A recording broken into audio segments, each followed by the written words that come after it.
Welcome to a brand new episode of the Jampack Report today for May the 19th of 2020.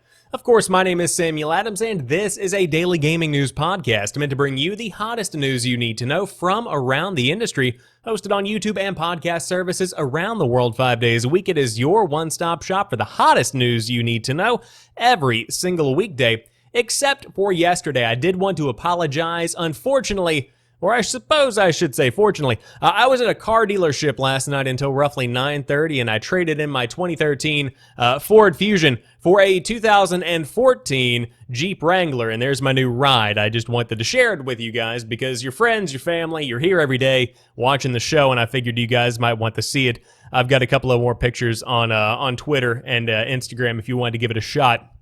I'm not one to gloat about the stuff that I get, but this is the first vehicle that I've bought, not co-signing with anybody. This is completely 100% my own hard-earned cash, not a trust fund baby or anything like that. I'm just working, and I was like, hey, let's upgrade and see what happens.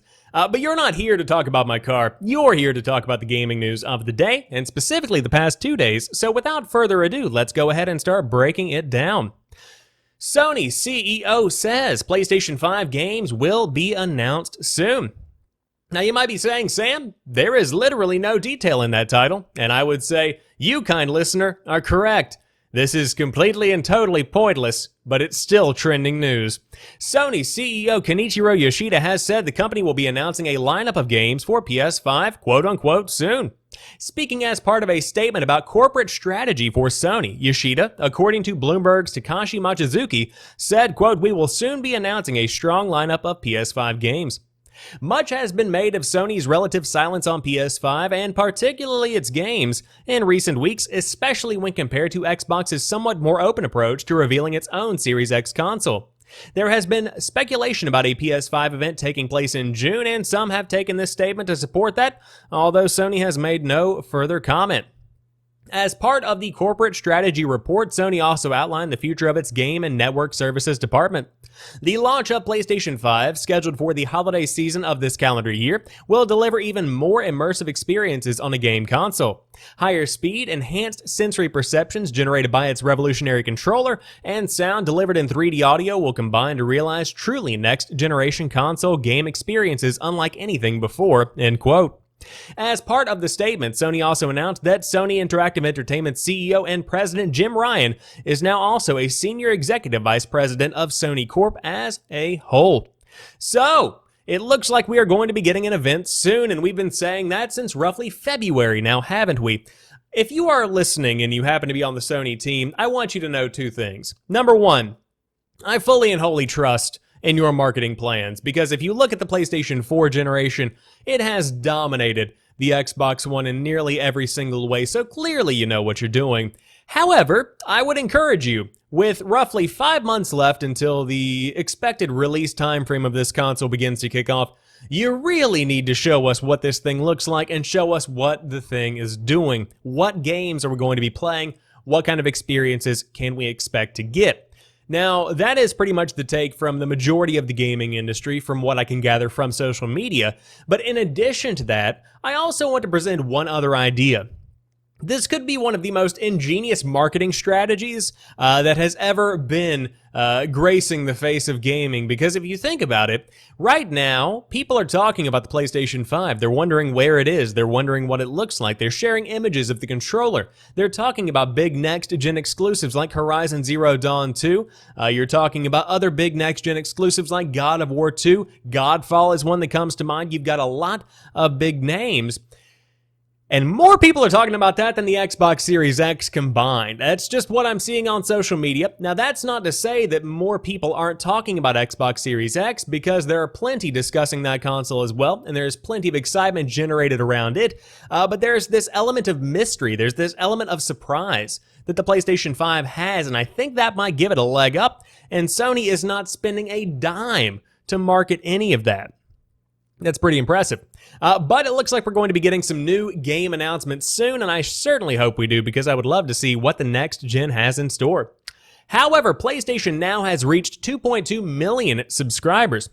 With more than 2.2 million subscribers on PlayStation Now, it has officially hit that milestone around 6 years after launching in North America.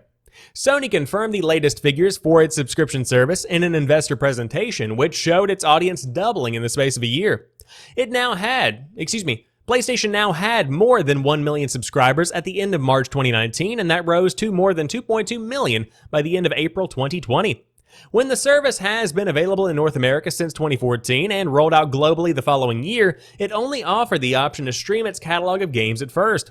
The option to download games to play offline was added in September 2018, at which point it had fewer than 1 million subscribers. Sony noted an immediate improvement in gameplay time as a result, and the service has reached 2.2 million subscribers in the 18 months since then. However, while PlayStation now has doubled its reach in the space of a year, it still lags behind Xbox Game Pass. Microsoft's service adds first-party Xbox games on the day of their release, and it now has 10 million subscribers.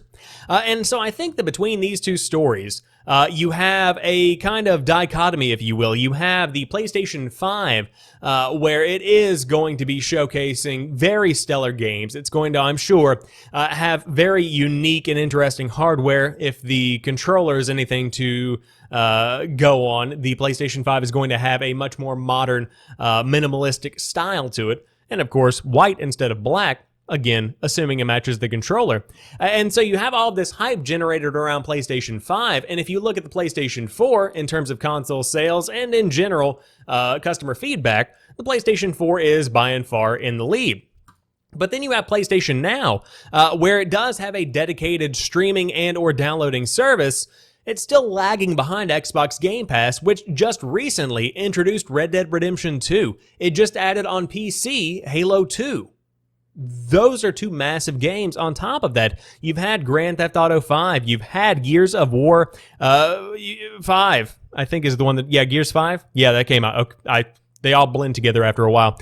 You've got the entire Gears catalog. You've got the entire Halo catalog. You have all of these big AAA games that are coming to the service. Game Pass is killing it right now, and it just can't really be competed with in terms of online streaming services and downloadable gaming subscription tiers. It just is good.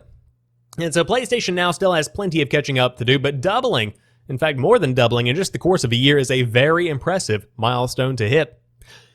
But the Mafia Trilogy details have been revealed. Mafia III Definitive Edition is now free for existing owners of the game. A month or so ago, various game rating agencies revealed the existence of the Mafia Trilogy, a compilation of Mafia Definitive Edition, Mafia II Definitive Edition, and Mafia III Definitive Edition. Today, 2K Games provided Windows Central with a press release that discusses all three projects, and while some titles have received standard upgrades, there are some surprises in store. So, let's go ahead and break them down. Mafia Definitive Edition. Remade from the ground up with a new game engine, an updated script, new cutscenes, additional gameplay sequences, and more, you will rise through the ranks of the Italian Mafia during the Prohibition era of organized crime. After a run-in with the mob, cab driver Tommy Angelo is thrust into a deadly underworld, and that game is launching on August the 28th.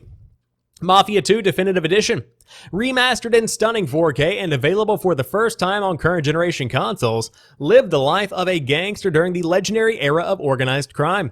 War hero Vito Scaletta becomes entangled with the mob in hopes of paying his father's debts. Alongside his buddy Joe, Vito works to prove himself, climbing the family ladder in pursuit of greater status and reward.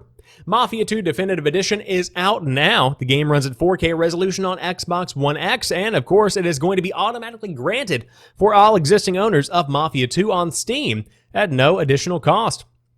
And finally, Mafia III Definitive Edition.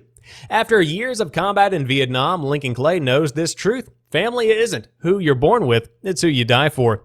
When his surrogate family is wiped out by the Italian Mafia, Lincoln builds a new family and blazes a path of military-grade revenge through the mafioso responsible. Mafia III Definitive Edition is again launching today. The game is Xbox One X enhanced, and all existing Mafia III owners on PS4, Xbox One, and Steam will be upgraded to Mafia III Definitive Edition at no additional cost. Customers who own a combination of titles will receive special discounted upgrade offers to complete their trilogy. So, here it is, finally, the Mafia Trilogy officially revealed. And I said this on Twitter, and I want to reiterate it here today on the show, because you saw many leaks. You saw a release that was mishandled in a lot of ways. I believe it was PlayStation Network Australia, if I remember correctly. It could have been Xbox Live. I'm not sure which service it was.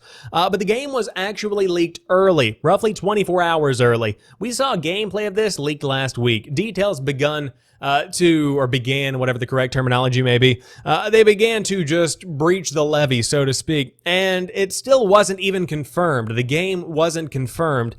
If you're going to be doing this kind of stealth release where you just plop a game down, especially if it's a big AAA release, just reveal it a week out, and that hype is still going to be there. You can't expect people to continue believing that nothing is going to be happening when the leaks continue to come, and I guess, again, this could be a marketing tactic, but for me, it seems like something that shows a lack of organization and problems on the back end. But regardless of how the game is released, I'm really glad to see that it is coming, because Mafia 2 is one that really stands out in my life as an icon of my childhood, and I never played the original Mafia, so August 28th, I might have to give that one a shot. But if you do want to get the Trilogy, that's going to be coming out later on this year. If you do want to get Mafia 2 Definitive Edition or Mafia 3 Definitive Edition, or upgrade if you are eligible, you can do that today, starting on May the 19th. Ubisoft is suing Apple and Google over mobile Rainbow Six Siege clone. The game, created by Alibaba's eJoy.com, I thought that said Enjoy. eJoy.com is called a... God, I can't read. Let's try again. The game, created by Alibaba's eJoy.com, is called Area F2, and you can check out its Google Play Store listing here. A Bloomberg report digs into the details of the lawsuit in which Ubisoft claims that Area 52, Area F2, what kind of name is that? Copies virtually every aspect of Rainbow Six Siege, noting the operator selection screen and final scoring screen as being particularly derivative. You can see comparisons between Area F2 and Rainbow Six Siege's take on those screens below. And there you have it. It certainly does look basically just like Rainbow Six Siege. In fact, I'm not even going to lie. I actually thought that, yeah, these look like two identical options here. That's kind of shocking. The game has millions of downloads so far. The Play Store alone lists over 5 million and touts itself as the first CQB FPS on mobile, offering a selection of agents, destructible environments, and equipment. It sounds familiar.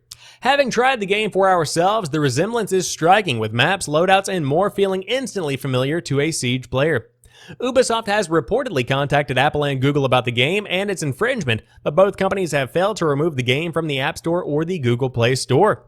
So again, there you have a direct comparison of what you have. This is the mobile game. This is Rainbow Six Siege. Again, you can definitely see some comparisons there that are worth drawing. And so, it looks like this is going to be yet another lawsuit that is going to be added to the pile, of which Nintendo is now atop. Nintendo takes legal action against US Switch hack sellers. This one seems to be a bit more of something we have been getting a lot of over the past few months. Nintendo is back on its intellectual property flex after it filed 2 lawsuits last week against Switch hackers selling software to play pirated video games. Court documents obtained by Polygon showed that one lawsuit was filed in an Ohio court against the alleged operator of a site called Uberships, while the second was filed in a Seattle court against a number of anonymous defendants from different websites, all of which sell products from a hacking group called Team XECUTR Zcuter? Sure, maybe, I don't know. According to the documents, these products let users bypass measures designed to prevent the unauthorized access of copying of Nintendo games. In doing so, they can then download an unauthorized operating system and play pirated games. This is not the first time Nintendo has honed its attention on unauthorized sellers. Back in 2019, it sued subscription-based games download service ROM Universe for illegally offering Nintendo games on its platform. In the past, we've also seen the company crack down on indie creators and leisure services, as well as straight-up copycats. As Polygon reports, this latest case sees Nintendo seeking $2,500 for every trafficking violation enabled by the defendants, plus a permanent injunction against this type of website. That could add up to a very hefty fine and once again send a message to other and would-be pirates that Nintendo is not messing around when it comes to protecting its intellectual property. So if you are hacking your Nintendo website, if you are hacking your Nintendo Switch, or you are going to be running a mobile application that is directly copying a game developed by a very large, internationally famous studio, I'd probably recommend not. That's just my 2 cents on that one. But wow, it seems like people are just blatantly taking other people's ideas these days, and that's not cool. On top of that, hack sellers, this is a bit of a different situation. Nintendo is very strict, and they have every right to be. When it comes to ROM websites, I believe that's a bit of a stretch because there are so many games where you have no other option in the modern era as to how to play them than to download a ROM and play them on an emulator. On top of that, if you look at hacking the Nintendo Switch, technically you own that piece of hardware and you can do with it what you will, but you do risk hacking and being able to copy game files, and therefore it does cost Nintendo money. So they have the opportunity to make a case there in court. It depends on your politics, really, when it comes down to if you buy something, should you be restricted by a specific user agreement, or is that something you own and you can do with what you will? Again, it's kind of up in the air when it comes to that, but when it comes to directly copying a game, you can't really do that. Highly wouldn't recommend that one. But moving on, speaking of games, that was a horrible transition, wasn't it? Epic Games Store apparently offers partial refunds if a game you bought goes on sale. Have you ever bought a game digitally only for it to go on sale just a few days later? Annoying, right? Epic Games Store is reportedly streamlining the process of returning and repurchasing a game so the buyer can take advantage of a late-breaking discount with a new automated system which appears to have been rolled out without the usual fanfare. News of this feature broke earlier today when Studio Mayday founder Joshua Boggs tweeted about his experience receiving a partial refund for a game whose price dropped after he purchased it. You recently placed orders from the Epic Games Store, the email reads. The price of the games you purchased were recently lowered, so we are issuing partial refunds for the differences.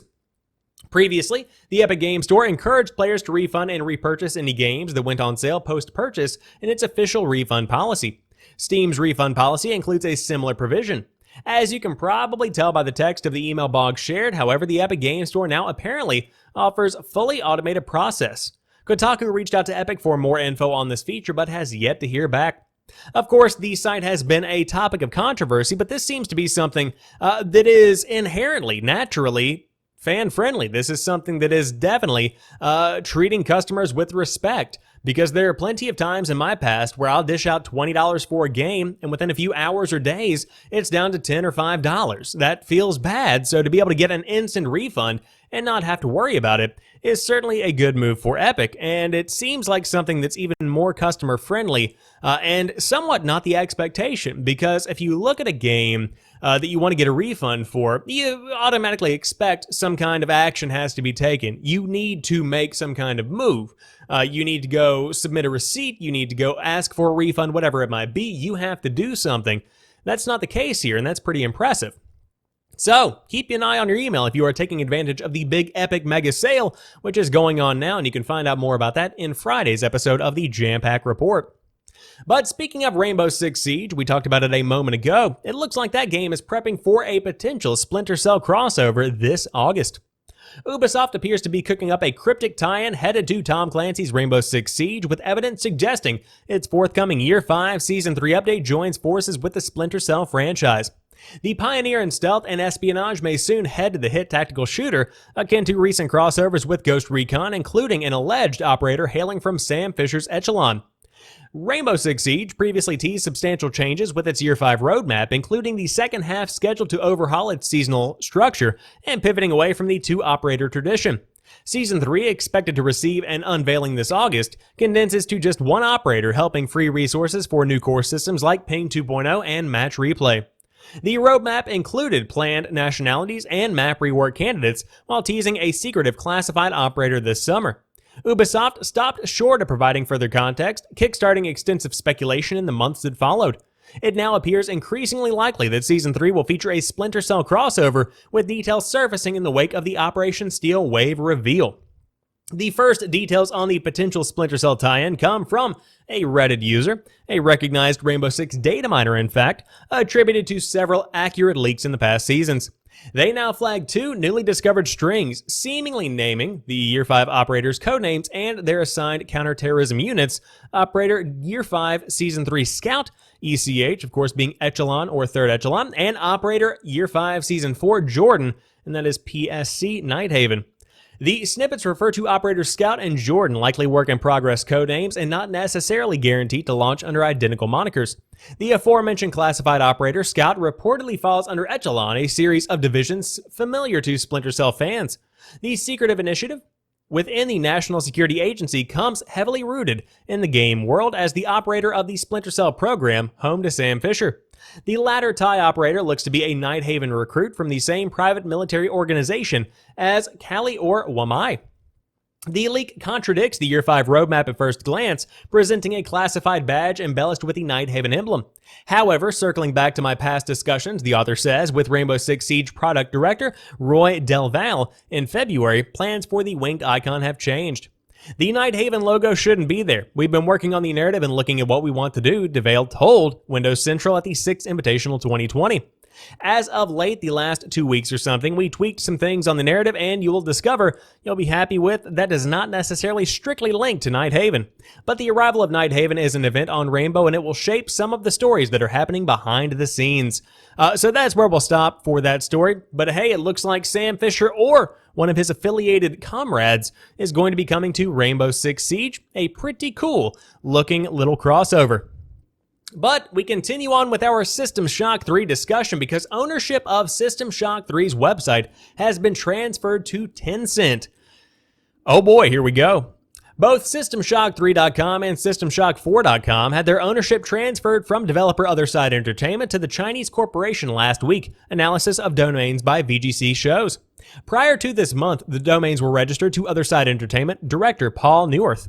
Tencent is Asia's second biggest company by market value and has invested in more than 800 companies, including Epic Games, Activision Blizzard, and Ubisoft.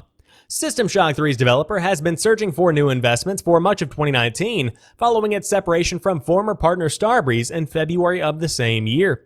Creative director Warren Spector told VGC in May 2019 that talks were progressing with a lot of interested publishers and that Otherside had enough capital to fund itself for quite a while. However, the Otherside Austin studio appeared to be in trouble this year when an anonymous developer claimed its development team was no longer employed, and LinkedIn confirmed an exodus of senior leads. Since that report, Otherside has failed to respond to requests for comment, and studio director Warren Spector has not been active on his social media channels for more than 4 months. Otherside's official Twitter, Instagram, and Facebook pages have not been updated at all this year. At the time of publishing, just 4 people, including Spector, are listed as working at Otherside's Texas studio on social network site LinkedIn. Last month, the company's marketing head, Walter Somel, sure, why not, broke the silence, insisting we are still here, but shortly after he confirmed his own departure from the company. Somel is based in Otherside's primary studio in Boston, Massachusetts, which worked on 2018's critically panned Underworld Ascendant and not the Austin, Texas-based System Shock 3 team. System Shock 3 was most recently shown at GDC in March 2019 when Spector confirmed it was being made with the Unity engine, and the game was being developed under license from Vancouver-based Night Dive Studios, which owns the rights to the System Shock franchise. I don't know what's happening with this one, but it sounds like they sold the rights to the website and the game, and Tencent's probably going to be developing it. For those that don't know, System Shock 3 is somewhat of a precursor to BioShock. It's got that same kind of vibe. And many people have been looking forward to System Shock 3 for quite some time, especially since it has been confirmed. This is not like Half-Life 3, which nobody has confirmed the development of. This is just simply a game that is being developed, and it's kind of stuck in development hell. And it sounds like the developers are not in existence currently, at least not the studios themselves. But Tencent could pick up the flag and run with it. We'll see what happens. But again, you never know what's going on when it comes to domain transfers. So now we come to a portion of the show dedicated to the games of old, those that I grew up with in my high school years and defined me and became part of who I am today. Red Dead Redemption, as of yesterday, turned 10 years old. Of course, we won't go into the full article because you guys know Red Dead Redemption. It has become an icon with John Marston and the Vanderlyn gang and the entire crew of incredible cast members. It is an iconic Rockstar romp that I cannot get enough of. Of course, Red Dead Redemption 2 just came to Game Pass. It's kind of completing the story, if you will, in a way. But Red Dead Redemption, after Red Dead Revolver, is kind of a reboot of the franchise and somewhat of the origin story in a way. But highly recommend checking it out if you did want to go ahead and give it a shot. It's out on the PS3 and the Xbox 360. Unfortunately, never came to PC.